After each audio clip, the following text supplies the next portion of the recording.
अस्सलाम वालेकुम ख़वातीन व हज़रात, चलते हैं वीडियो की तफसीलात की जानिब। आपके साथ बड़ी ब्रेकिंग न्यूज़ शेयर करने वाला हूँ।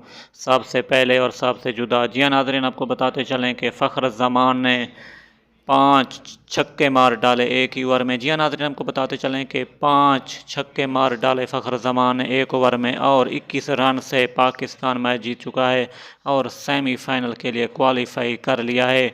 ये है आपके लिए ख़ास ब्रेकिंग न्यूज़। प्यारे नाज़रीन, अगर चैनल पर नए हैं तो वीडियो को लाइक करें, शेयर करें और चैनल को सब्सक्राइब करना ना भूलें। आपको बताते चलें कि फ़ख्र ज़मान और बाबर आज़म की इनिंग्स ने तमाम शौकीन के दिल खुश कर दिए और न्यूजीलैंड को पीछे छोड़ दिया।